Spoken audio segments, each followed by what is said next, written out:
It was a nice sunny day on May 21st, 1932, the day Amelia Earhart landed in Ireland from her solo non-stop flight across the North Atlantic.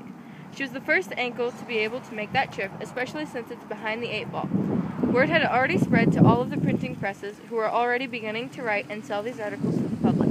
The streets are bustling with hundreds of frantic people and boilers. A little ways down the street, there's a small newspaper stand with one paper boy snap-a-capping at the top of his lungs, trying to sell the papers in a dive kind of shop. Extra, extra, read all about it. The first female pilot to ever make a solo trip across the Atlantic. Get here first, folks, at the low price I have. The paper boy caught the eye of a couple of citizens who were passing by, and they wanted to hear all of the rumble of this Amelia Earhart, and were excited to be spitting about her with the other town citizens. Over the past few hours, Amelia Earhart was already becoming a big hit around the world. I still can't believe she flew around the entire Atlantic Ocean. I heard she's the first woman to ever accomplish such a feat. Yeah, she seems to be a huge influence for women everywhere. Nobody believes she can make it. She sure proved them wrong. It even says right here that she bought her first plane within 6 months of her flying lesson. Wow. Shows how excited and determined she was to become a pilot. She's even going to be interviewed today in the conference center where everyone can come and ask her questions.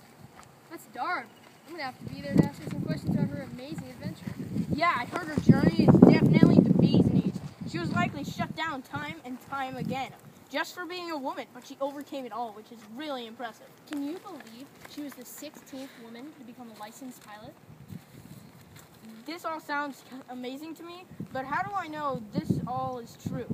Not just some kind of fluke you're trying to tell me to get me to buy this.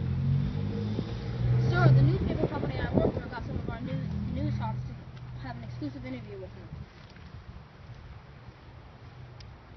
Oh, whoa! The interview starts in 10 minutes. We better go. Yeah, we better have plenty of Swift or we'll miss it. So let's go. And they wanted to make it on time to the press conference, so they went on their way. As the paperboy and the two customers made their way into the conference room, which wasn't duck soup, was already filled with people. Luckily, they found free seats so they could all sit down together.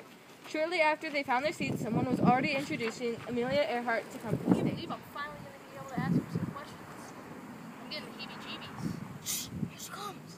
As the paperboy said that, Amelia Earhart walked on stage, getting greeted by camera flashes and applauses. Hello, it's been a great honor to have all the support from each and every one of you. To start off this interview, I'd just like to say thank you to everyone. And now I'm going to take some of your questions to answer. And with that said, dozens of hands shot up in the air, eager to ask their questions.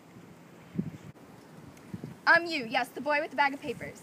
How'd you become so interested in becoming a pilot? Well, the first time I saw a plane, I was maybe 9 or 10, and I have to admit, I wasn't very impressed. I just thought it was a big pile of scrap metal. But when I turned 12 years old, I got to flying one, and I was so thrilled. After that, I made my dad sign me up for flying classes as soon as possible, and ever since then, I've loved the thought of becoming a pilot. Okay, next question. Yes, you and the gee in the black vest. Yes. How long did the entire flight take in total? When I first took my trip, it took a little more than 20 hours, which was a little surprising to me, because I was actually expecting it to take a lot longer. But almost immediately, my plane ran into difficulty, as I encountered thick clouds and ice on my wings. And after about 12 hours, the conditions got worse, and my plane began to experience mechanical difficulties, so I had to land in a half-worn airfield in London. And from there, I took the next 7 hours left of my flight. Thank you for your question. Next, you in the hat. What awards have you received from this major women's rights movement? Some of the awards that I received was that I was awarded the Distinguished Flying Cross by the U.S. Congress, and that I was also given many parties and even a ticker-tape parade down Broadway in New York City. And even President Coolidge called and congratulated me on the Atlantic crossing. The conference continued on with her answering many other questions that were asked by several other citizens of the town, such as how she was given the name Lady Lindy, because of how her record-breaking career and physical appearance were similar to the pioneering pilot and American hero Charles Lindbergh. But soon enough, the Q&A session was called to an end, and all of the plugs that were involved for the session were dismissed from the conference hall. Wow, I still can't believe we got to ask the Amelia Earhart some of our very own questions. Yeah, especially since she's now a major role model for women and young girls all over the world. I still just think it's amazing that she was able to set a goal and accomplish it.